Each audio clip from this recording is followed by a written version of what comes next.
vê um eixo da resistência. O eixo da resistência, capitaneado pelo Irã, após a Revolução Islâmica no Irã, que sustenta grupos radicais que cometem atos de terrorismo em várias regiões do Oriente Médio. No Iêmen, no Iraque, na Síria, no Líbano, em Gaza e na Líbia.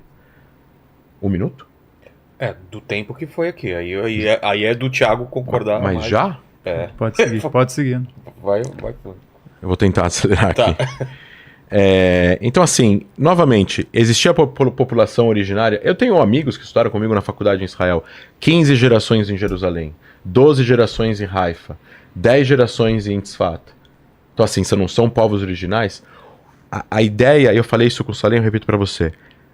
O povo judeu não é uma religião apenas, e a nacionalidade judaica antecede a religião judaica per se. Ou seja, as práticas religiosas que os judeus têm são a posteriori da sua ideia de nação. Senão, quando a gente sentava na mesa para celebrar a Páscoa judaica, que é o Pessach, que é a saída do Egito, que você deve conhecer, o que aquilo está celebrando? A saída da escravidão do Egito. Já existia a religião judaica naquela época? Não.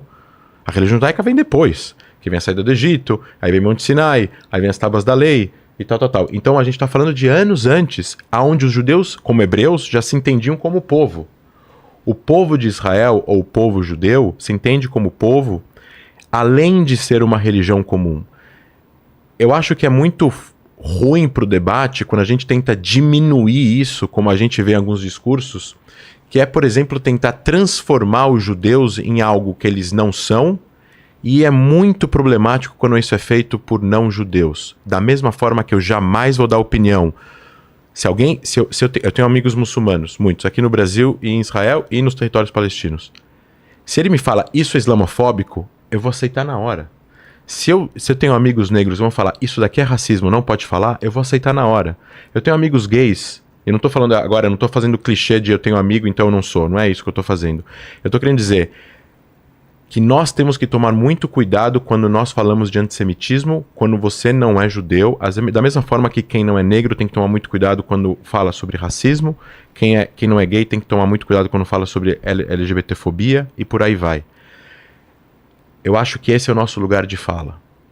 E um lugar de fala é que nós, judeus, temos uma ideia nacional que antecede muito mais 1897. Não pode se resumir. A história não começa em 1897. A história começa muito antes.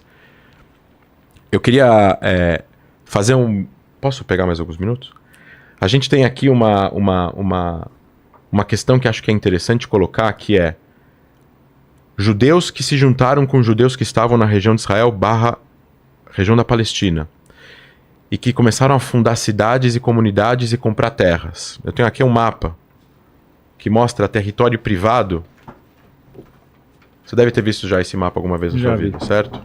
Esse conjunto de mapas que, de uma certa forma, as pessoas entendem que a Palestina era tudo...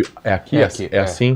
Que a Palestina era tudo isso, e aqui era o território privado judaico, depois passou a ser isso, depois passou a ser isso, e depois chegou a isso aqui. Quem vê esse conjunto de mapas, imagina assim, a Palestina está perdendo território. Isso é injusto. Só que a verdade é essa. A verdade é que isso aqui é o território privado judaico em azul e o território privado árabe em verde. O resto era território aberto.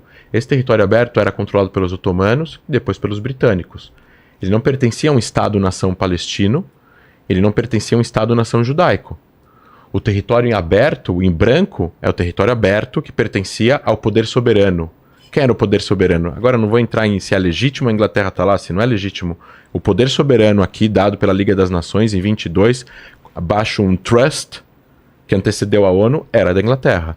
Isso daqui é a partilha da Palestina, esse mapa. Isso é uma proposta de fronteira, não é fronteira real. Isso é a proposta de divisão de 2 estados, um para os judeus, outro para os árabes. Você pulou também, quando a gente estava falando da revolta árabe, que em 37 teve a Comissão Peel, que ofereceu 2 estados, um judeu e um árabe. O Mufti de Jerusalém